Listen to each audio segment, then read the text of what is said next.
Gracias porque es un privilegio, de verdad.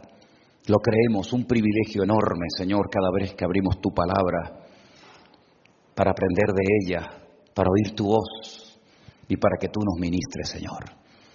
Ayúdanos en este tiempo de calma y de quietud a aprender de ti, de tu palabra, y abre nuestros corazones y nuestro entendimiento para que podamos disfrutar en esta tarde de esta exposición de tu palabra. En el nombre de Jesús. Amén. Y amén. Quiero llevarles nuevamente a la lectura que se leía en esta tarde, que era Primera de Corintios capítulo 10. Primera de Corintios capítulo 10 es un capítulo que le han titulado, o lo han titulado, Amonestaciones contra la idolatría. Y me ha llamado mucho la atención la forma como empieza el capítulo, es decir, las palabras que emplea Pablo a la hora de comenzar esta enseñanza que a continuación va a compartir con los hermanos. No quiero, hermanos, que ignoréis. Mientras leía esta porción, me venían a la mente otros pasajes escritos también por Pablo, donde dice exactamente lo mismo. No quiero, hermanos, que ignoréis. Las encontramos aquí en el capítulo 10, versículo 1. Las encontramos en el capítulo 12, versículo 1, que dice: no quiero, hermanos, que ignoréis acerca de los dones espirituales. Las encontramos en 2 de Corintios, capítulo 2, versículo 11, donde dice la Escritura lo siguiente: para que Satanás no gane ventaja alguna sobre nosotros, porque no ignoramos sus maquinaciones. Y también me venía a la mente ese versículo de Primera de Tesalonicenses, capítulo 4, versículo 13, que dice: tampoco queremos, hermanos, que ignoréis acerca de los que duermen, para que no os entristezcáis como los otros que no tienen esperanza. Había, si me permiten, una preocupación, una carga en el corazón de Pablo para que los creyentes de su época y de todas las épocas que vendrían después de la de él no fueran cristianos ignorantes. Muchas veces aparece en la Biblia la palabra ignorancia, y es uno de los peores enemigos que puede tener un creyente. Dicen algunos que hay 3 tipos de ignorancia. La ignorancia de no saber lo que se debería de saber. La ignorancia de saber mal lo que se debe de saber bien. Y la ignorancia de ignorar lo que sí deberíamos de saber. Por eso alguien dijo por ahí: solo sé que no sé nada. Porque el principio para ser ignorante es presumir de que uno sabe. En el momento en el que presumes de saber, estás demostrando tu ignorancia. El apóstol Pablo no quería que los cristianos ignoraran acerca de los tiempos y de las ocasiones, de la resurrección de los creyentes, de la venida del Señor, del arrebatamiento de la iglesia, de la aparición del anticristo y del falso profeta, del desarrollo de la gran tribulación, de las batallas. Él no quería que los creyentes ignoraran todo eso. De hecho, escribió 2 cartas muy bonitas, cortas pero profundas, como son Primera y Segunda de Tesalonicenses, donde él da una enseñanza escatológica para que los creyentes de su época supieran saber si estaban o no en medio de la gran tribulación, para que supieran en todo momento discernir si aquellos emperadores terribles que aparecían uno detrás de otro eran realmente alguno de ellos el anticristo, o todavía no se había manifestado el que la Biblia denomina el anticristo, o el hijo de pecado, o el inicuo, como también él lo llama. Por otra parte, Pablo tampoco quería que en las iglesias se ignorara acerca del tema de los dones del Espíritu Santo, asignatura pendiente, dicho sea de paso, para más de uno, que no tienen ni idea acerca de ni siquiera qué dones espirituales pueden tener. Iglesias que incluso ignoran completamente el tema y no quieren ni tocarlo, y se escudan bajo la excusa de decir: bueno, pero eso de los dones era para la época apostólica, ¿verdad? Ya una vez que se completó el canon de las Escrituras y ya tenemos pues todos los libros de la Biblia, pues ya no hace falta manifestaciones de carismas, de dones del Espíritu Santo, ¿verdad? Y entonces pues no tienen ninguna curiosidad por saber cómo se manifiesta el don de sabiduría, el don de ciencia o el discernimiento de espíritus, o el de hablar en lenguas, o el de interpretar las lenguas, o el de servir, o el de administrar, o el de presidir. Ni tocan esos temas porque consideran que era algo para el pasado y no para este tiempo presente. Pero Pablo dice, yo no quiero que ignoréis, yo no quiero que seáis ignorantes en cuanto al tema de los dones del Espíritu Santo. Y de hecho dedica capítulos enteros para decir cómo se manifiestan, cómo sabemos si son de Dios o no son de Dios. Si alguien cree tener ese don o aquel don, sepa administrarlo sabiamente, etcétera, etcétera. Pero ahora en la carta de Pablo a los Corintios, en el capítulo 10, él comienza diciendo, no quiero que ignoréis que nuestros padres, es decir, nuestros antepasados, todos estuvieron bajo la nube y todos pasaron el mar. Él está haciendo referencia a cosas que habían ocurrido en el pasado lejano, en el Antiguo Testamento, cuando salieron de Egipto por la mano poderosa del Señor. De hecho, hay fiestas, hay momentos en el pueblo de Israel actualmente en los que si ustedes van, por ejemplo, al famoso muro de los lamentos, vas a ver que todos los hombres se ponen el tarit por encima de las cabezas y hacen como si fuera una nube gigante, ¿verdad? Toda blanca, con los famosos talit, imitando o recordando aquella nube que les acompañó durante tantos años, durante tanto tiempo en el desierto. Una nube que era un paraguas, una nube que les protegía del calor abrasador del desierto, y una nube que no solamente les protegía del calor, sino una nube que se movía de un lugar a otro. Y ellos habían ya entendido que cuando la nube se quedaba quieta en un sitio, eso significaba de que todo el mundo tenía que quedarse quieto y acampar, un día, 2 o los que fuera. Y en el momento en el que ellos veían que esa nube se levantaba del tabernáculo y comenzaba a moverse, ellos seguían dirigidos por aquella nube, sabiendo que era la forma como en aquel tiempo el Señor les guiaba a través del desierto. Y Pablo dice, nuestros padres, nuestros antepasados, todos estuvieron bajo esa cobertura, bajo esa nube. Y todos salieron del Egipto y cruzaron el Mar Rojo y lo atravesaron, cosa que los egipcios intentaron hacer y murieron y fracasaron en el intento. Porque hay cosas que Dios hace para su pueblo de las cuales no pueden disfrutar los inconversos, ¿verdad? Y sigue diciendo, y todos en Moisés fueron bautizados en la nube y en el mar, es decir, sumergidos, introducidos. Eso es lo que significa la palabra bautizarse, introducirse, sumergirse en. Cuando lo hacemos en agua, para dar testimonio público de nuestra conversión, pero en este caso ellos fueron sumergidos, fueron introducidos en aquella nube. Y fueron también sumergidos de alguna manera en aquellas aguas en las cuales ellos pudieron pasar. Y todos comieron el mismo alimento espiritual, no alimento natural. Habla de un alimento espiritual.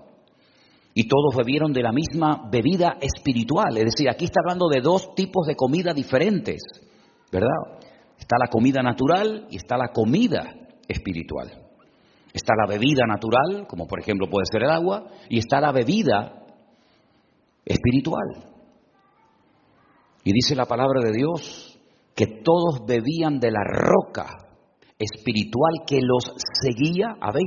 ¿Os habéis dado cuenta de ese detalle? Una roca enorme que los siguió durante 40 años, una piedra que se movía, de la cual en alguna ocasión salía agua de su interior. Y esa roca los seguía a ellos. En el Nuevo Testamento la gente seguía a Cristo, pero en esta ocasión era Cristo, aquella roca, el que les seguía a ellos. Y esa roca era Cristo. Es decir, que las experiencias que Pablo está contando aquí, ningún pueblo las había tenido. Ningún pueblo en la historia, ni en el pasado, ni en el presente, ni en el futuro, cruzó un mar como si fuera tierra seca. Ellos sí. Ningún pueblo comió el maná, solamente los judíos sabían cómo era y a qué sabía el maná. Ningún pueblo lo probó jamás. Prueba de ello que la Biblia dice que el mismo día que entraron a Canaán, a la tierra prometida, ya no cayó nunca más el maná. Luego los únicos que comieron aquella comida espiritual que los saciaba, aunque terminaron también quejándose de ella, fueron ellos. Los amorreos, los filisteos, los jebuseos nunca vieron ni comieron el maná.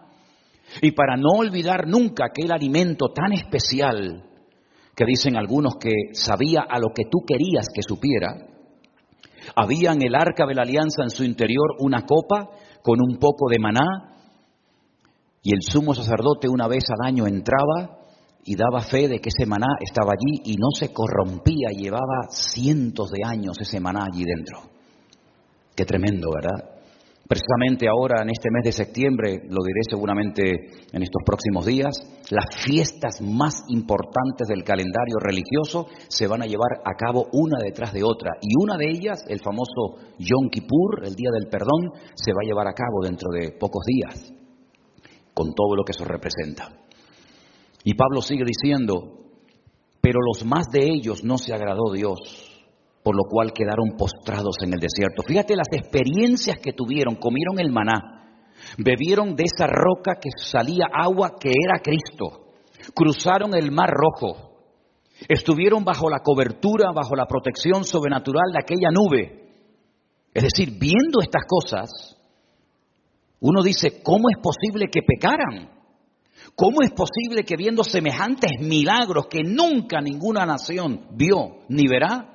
¿Cómo es posible que pecaran de una forma tan terribles que dice que miles de ellos quedaron muertos en el desierto y no lograron entrar a la tierra prometida porque cometieron una serie de pecados? Y ahora Pablo relata 5, los 5 noes,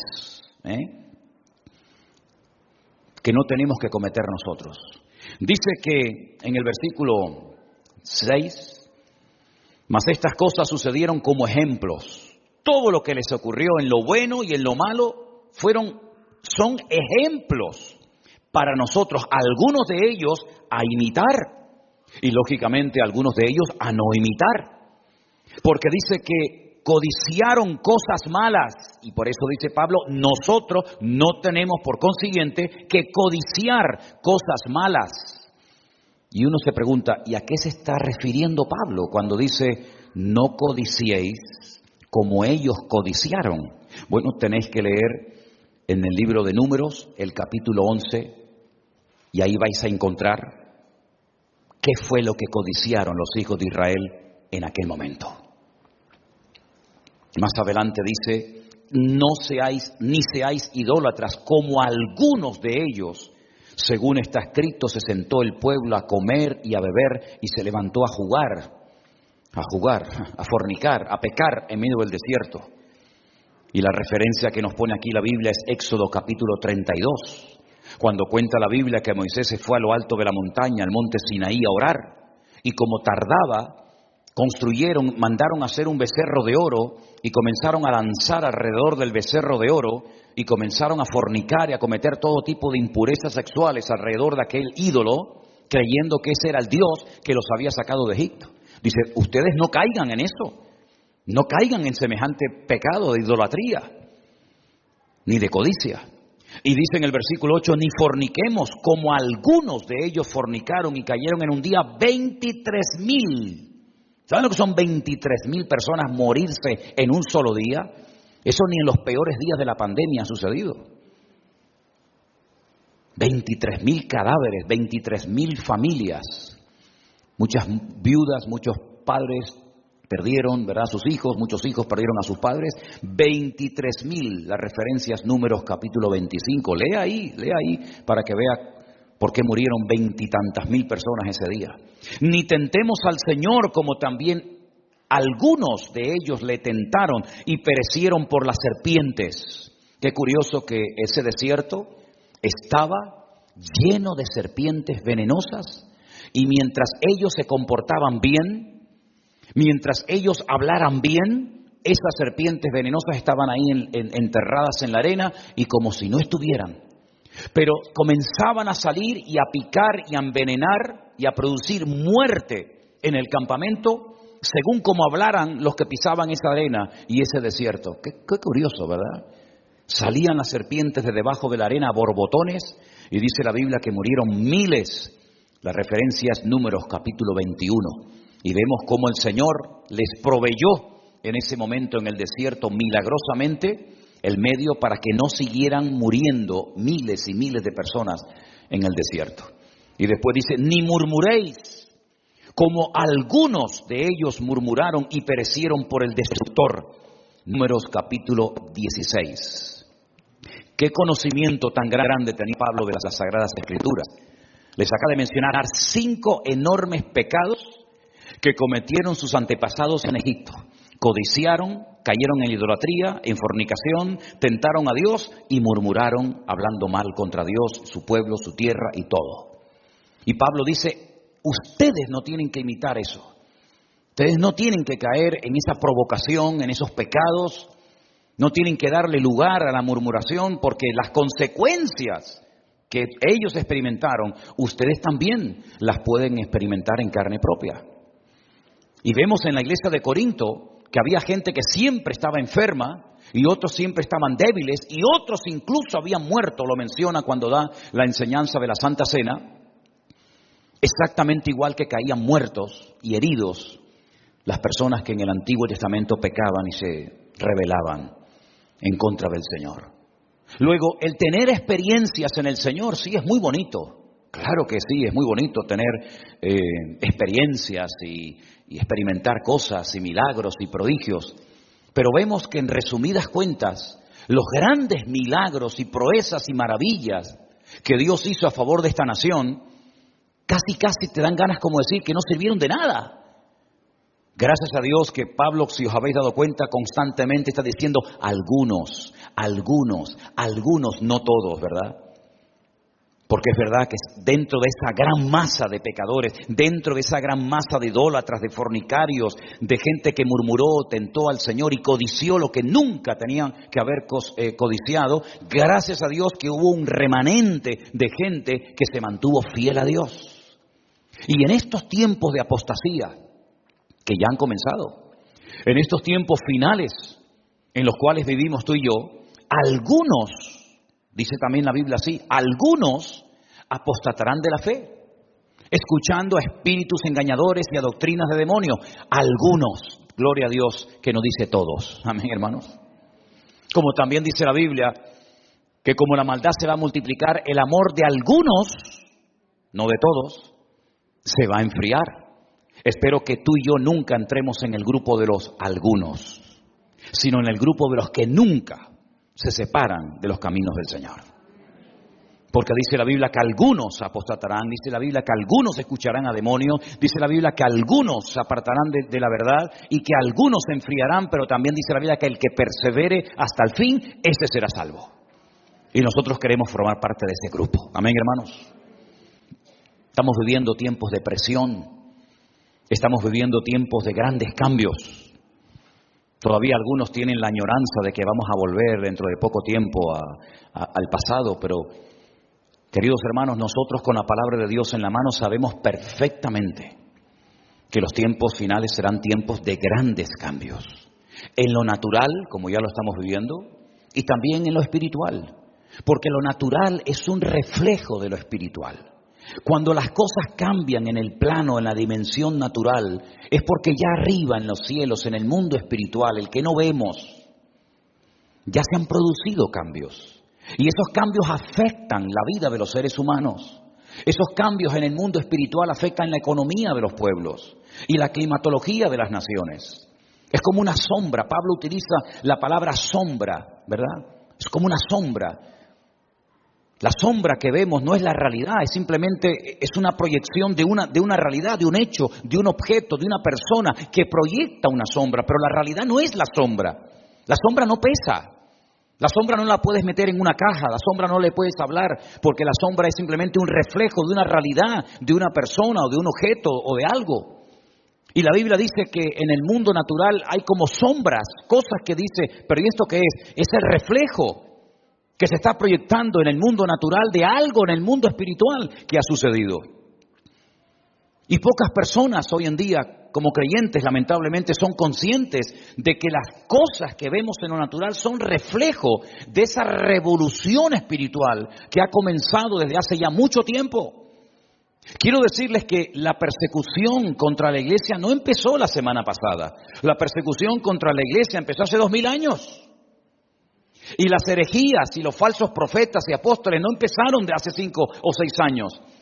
Eso ya viene desde el primer siglo, falsos profetas, falsos apóstoles. Es decir, ya ha comenzado todo eso y va a ir en aumento. Y nosotros tenemos que estar preparados para no dejarnos arrastrar por la corriente de este mundo, dice la Biblia. Porque Satanás tiene en este mundo sus ministros. Por eso Pablo habla de que no tenemos que ignorar las maquinaciones del diablo. Por eso la Biblia nos habla también del diablo y nos dice cómo se llama y cómo actúa. Y lo vemos en el jardín del Edén, en un ambiente de santidad y en un ambiente de orden tremendo. Por allí estaba. Y lo vemos también en ambientes de caos y de desorden, como por ejemplo en la época del diluvio, en Sodoma y Gomorra. Y lo vemos en la soledad de ese tiempo de oración y de búsqueda de voluntad y de palabra de Dios, de Jesús en el desierto. Allí estaba Él también. Y cuando leemos el libro de Job, y el Señor le dice, ¿de dónde vienes? ¿De dónde vienes tú? Ser errante, que nunca estás quieto y siempre estás dando vueltas por todas partes. Como dice Pedro, como una especie de un león hambriento y rugiente, buscando siempre a alguien para devorar, ¿verdad? Y le dice, vengo de rodear la tierra, siempre dando vueltas, siempre, ¿verdad? Como ese ser errante, como ese Caín del mundo espiritual. Un Caín en lo natural, serás errante, en ningún lugar estarás incómodo.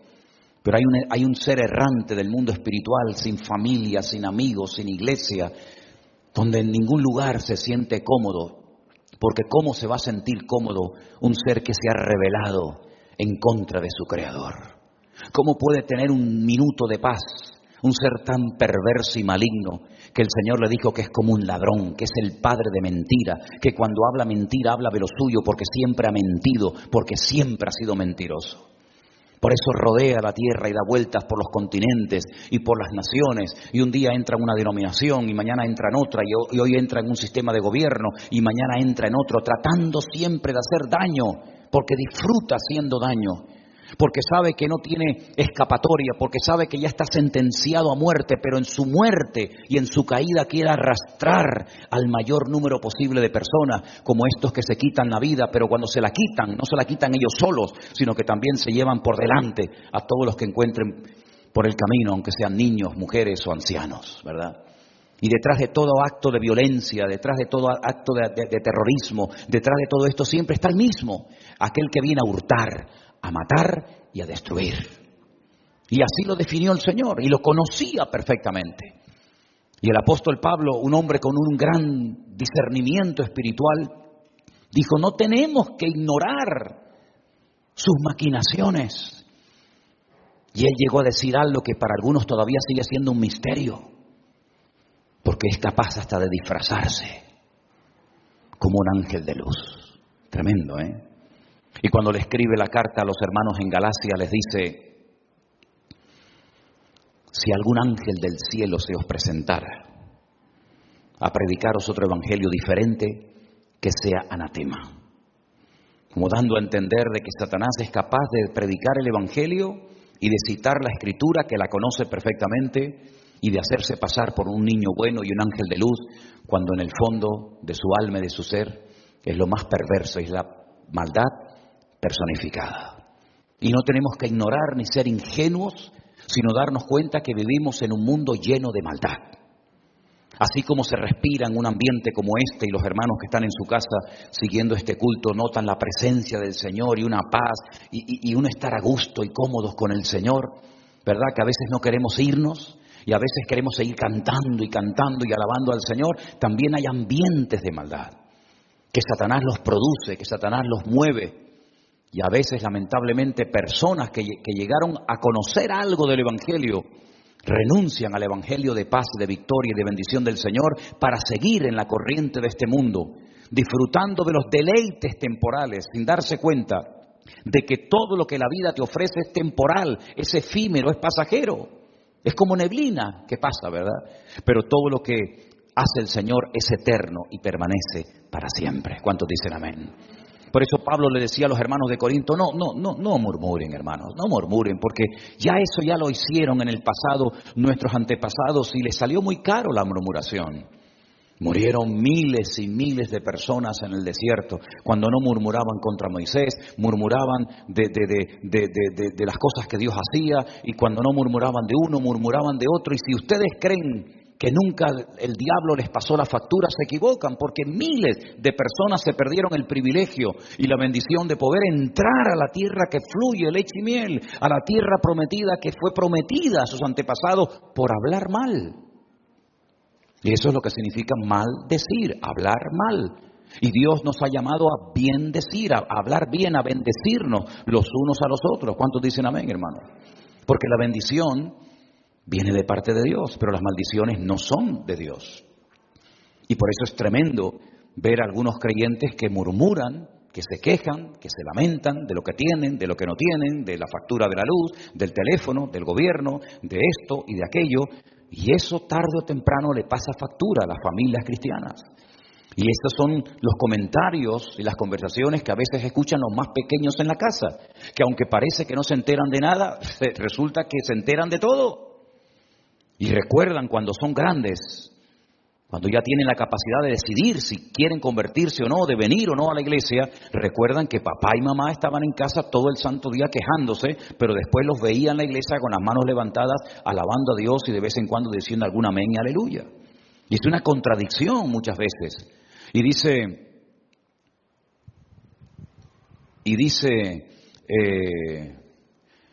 la palabra de Dios que de una misma fuente no puede salir agua dulce y agua salada. Eso no existe. No existe una fuente, un pozo que tenga agua dulce y agua salada al mismo tiempo. Nosotros tenemos que utilizar bien nuestra boca. Y dice la Biblia que toda palabra sea con la gracia de Dios, sazonada con sal, como dice la Biblia, ¿verdad? A fin de dar gracia a los oyentes cuando nos escuchan. Puede ser que estés pasando por un momento difícil, puede ser que estés siendo hasta probado en lo físico, en lo económico, en lo material, pero cuando abrimos nuestra boca, la abrimos para bendecir a nuestro Dios y decir gracias, Señor, porque yo sé que mi Redentor está vivo. Y no codiciamos nada, absolutamente nada de los inconversos. Al contrario, yo estoy plenamente convencido, hermanos, y lo estoy viviendo en carne propia, que más de un inconverso, tal vez algún vecino, tal vez algún familiar, algún amigo, viendo cómo vives, viéndote bendecido, viéndote en paz, viéndote con una familia unida, estoy convencido de que a más de uno habrá dicho, cómo me gustaría a mí tener lo que esa gente tiene. No lo dicen, no lo admiten tal vez por orgullo, por arrogancia, por no reconocer que lo que le has predicado y le has dicho es la verdad, pero mis queridos hermanos, nosotros despertamos celos y envidia en personas que no tienen la paz que hoy nosotros tenemos, ni la manera como vivimos, que somos capaces de disfrutar con un bocadillo o con un polvorón o con un trozo de pan, porque cuando tenemos la bendición de Dios somos la gente más feliz del mundo. ¿Cuántos dicen amén? Y yo me acuerdo cuando mis primos, yo iba a la iglesia y me esperaban en la puerta de la iglesia y me decía, pero ¿qué hacen ustedes tanto rato ahí metidos? Que llevas 1 hora y media. Y le digo, pues ni me he dado cuenta que llevamos 1 hora y media en la iglesia. Y capaz que a veces nos pegamos hasta 2 y 3 horas y se nos pasa el tiempo volando. Qué diferente la vida de un preso, ¿verdad? Que parece que los días no pasan. Y ese día parece eterno, que no termina nunca. Pero para nosotros nos pasa la vida volando. Ya estamos a primeros del mes de septiembre. Y empezamos el otro día el año. Pero es que esto mismo que estoy diciendo ahora, ya lo dije el año pasado. Y lo dije el año antepasado. Y llevamos años dándonos cuenta de que los días, las semanas, los meses, la vida se nos pasa volando. ¿Saben por qué? Porque al que tiene paz la vida no se le hace cuesta arriba. El que tiene paz y a Cristo en su corazón, la vida se le hace tranquila a pesar de que hay luchas y dificultades. Porque nosotros no codiciamos nada del mundo. Nosotros lo que anhelamos es tener la gracia y la bendición de Dios en nuestras vidas. ¿Cuántos dicen amén?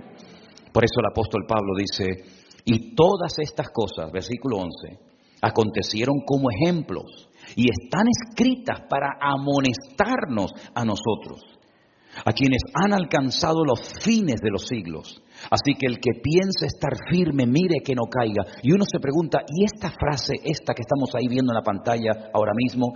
Así que el que piensa estar firme, mire que no caiga. ¿Dónde encajamos esto? ¿Por qué le salió a esto de Pablo en ese momento cuando estaba dictando o escribiendo la carta? Por todo lo que ha venido diciendo. ¿No os dais cuenta que nuestros antepasados tuvieron experiencias que nosotros nunca hemos tenido?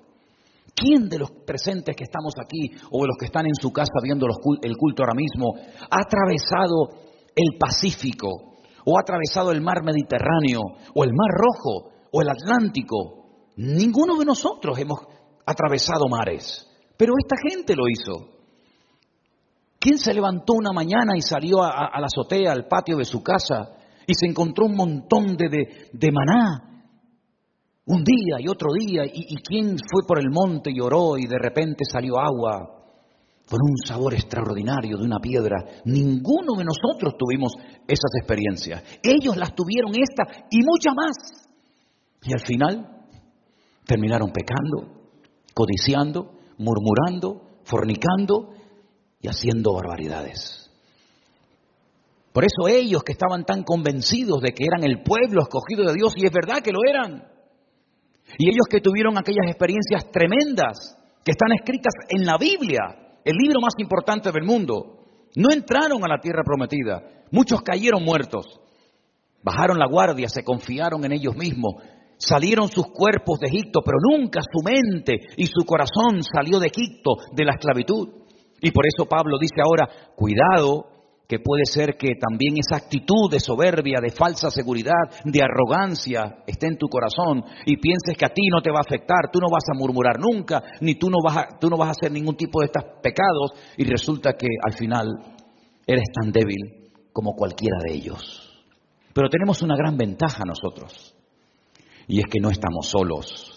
Porque ellos, es verdad que tenían la presencia externa del Señor permanentemente con ellos. Cualquiera se podía levantar a cualquier hora de la madrugada, abrir la tienda de campaña en la que vivían y mirar hacia el tabernáculo y ver que encima del tabernáculo había una columna de fuego allí quieta toda la noche. Era la Shekinah, era la gloria de Dios allí en medio del campamento, todas las carpas alrededor del tabernáculo y allí en el centro del campamento, en el desierto, con esas noches estrelladas que tenían que ser algo realmente maravilloso, allí estaba la columna de fuego, la presencia del Señor. Pero tenías que abrir la tienda de campaña para poder ver la gloria del Señor. No estaba dentro de tu tienda, no estaba dentro de tu vida. Pero cuando Pablo va desarrollando y profundizando en la enseñanza que les está tratando de compartir a la iglesia de Corinto, les dice, y no quiero que ignoréis, otra vez menciona, que ahora vosotros sois el templo del Espíritu Santo, el cual mora en vosotros. ¿Cuántos dicen amén? Eso en el Antiguo Testamento no se dio, porque no era el momento para manifestarse Dios en esa dimensión, de esa profundidad. Ellos tenían que ver la nube y seguir la nube. Allí va Dios, vamos nosotros detrás de Él. Se para la nube, nos paramos nosotros, ¿verdad? Quieren agua, busquen la roca. Pero nosotros sabemos que dentro de nosotros, hermanos, ¿saben lo que significa eso? Dentro de nosotros está el Señor 24 horas al día. Es como estar embarazada, ¿no? Sientes que tienes algo dentro. Yo hablo desde la teoría. ¿Sí o no? Sientes que se mueve. Y ahora se fue para un lado y parece que tienes un pepino en vez de un niño dentro, ¿no? O una sandía, un melón. Porque está dentro y crece y se mueve y da patadas. Y a veces parece que está jugando al fútbol. Imagínate Raquel cuando veía a aquellos dos o sentía a aquellos dos peleándose como el perro y el gato dentro de su vientre. Había una guerra, una pelea. Ella lo sentía porque los llevaba dentro. ¿Y nosotros? ¿Dónde llevamos a Cristo, hermano? Lo llevamos dentro de nuestras vidas, ¿sí o no? Lo llevamos dentro de nuestros cuerpos, dentro de nuestro corazón. Por eso a donde vayamos y estemos como estemos, enfermos, sanos, en una cárcel, en un submarino, en un avión, donde sea, sabemos que no estamos solos, porque yo estaré contigo todos los días hasta el fin del mundo. Y cuando el Señor se acercaba ya a los días de su despedida y miraba las caras de sus discípulos preocupados y tristes, les decía, os conviene, no lo entienden, pero lo vais a entender, os conviene que yo me vaya, porque si yo no me fuese, el Consolador, el Espíritu de Dios no vendría. ¿Para qué va a venir si estoy yo? Pero cuando yo me vaya, ustedes no se van a sentir como ese papá que abandonó a la hija o al hijo, es decir, como huérfanos. No, porque yo le voy a rogar a mi Padre para que os envíe al Espíritu Santo, para que esté con vosotros y en vosotros todos los días de vuestra vida. Y Él os dará memoria, Él os recordará lo que yo les enseñé. Y Él me glorificará a mí. Y Él os dirá lo que ha de venir en el futuro. Y Él os guiará a la verdad. Y Él convencerá al mundo de pecado. Y podríamos hablar horas acerca de todo lo que hace el Espíritu Santo en nosotros, con nosotros y fuera de nosotros. Y por eso ahora que hemos entendido el Evangelio y hemos aceptado la palabra de Dios, sabemos perfectamente que no estamos solos en medio del desierto de la vida, sino que Él está con nosotros cada día. No es cuestión de darle lugar a emociones o a sentimientos, es cuestión de creer por fe que es un hecho, ya es algo que ha sucedido en mí. Y Él nunca se va a ir de mi corazón, sino que me acompañará a donde yo vaya todos los días de mi vida. ¿Cuántos dicen amén? Ese es el gran consuelo y la confianza tan grande que nosotros los cristianos tenemos en nuestro Dios. Con la iglesia abierta, con la iglesia cerrada, con trabajo o sin trabajo, con dinero, sin dinero, con salud o sin ella, mi Dios está conmigo. Bendito sea Dios. Y si el estuche, ¿verdad?, que envuelve mi alma, perece y lo tienen que enterrar, el Señor se acordará de mí en el día postrero y me resucitará y estaré por la eternidad con mi Señor. Por eso, mis queridos hermanos, el apóstol Pablo le decía a los hermanos de Tesalónica, yo no quiero que seáis como los del mundo, que no tienen esperanza, porque no la tienen. Ustedes no pueden ser como ellos. Nosotros creemos que si Cristo murió y resucitó, el Señor traerá con Él a todos los que durmieron con Él.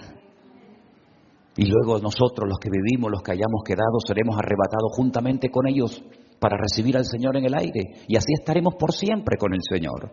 Alentaos y consolaos los unos a los otros con estas palabras. Esa es nuestra bendita esperanza.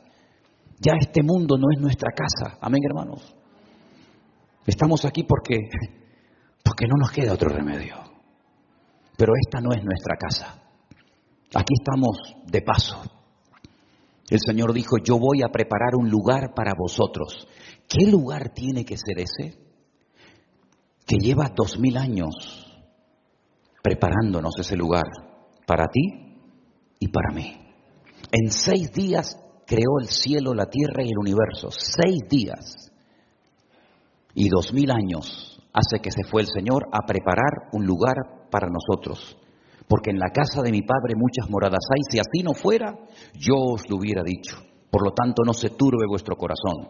Voy pues a preparar un lugar para vosotros, para que donde yo estoy, vosotros también estéis conmigo.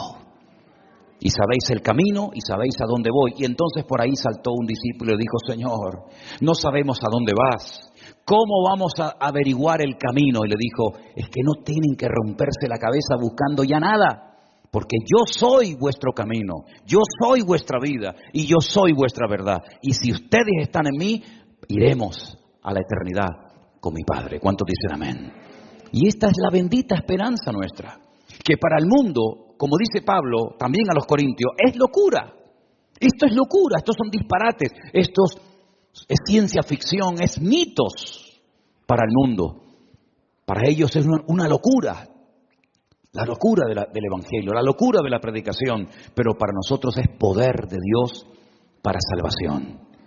Y considérense todos y cada uno de ustedes y los que están en casa también, y los que verán este culto más tarde, considérense privilegiados que de tantos millones y millones de personas en el mundo, Tú y yo, ahora mismo, ya estamos inscritos en el libro de la vida. ¿Cuántos dicen amén? El lunes, mañana, tengo que ir a empadronarme porque hemos cambiado de dirección. Y tengo que comunicarles cuál es la nueva dirección. Pero sabes que tú no tienes que comunicar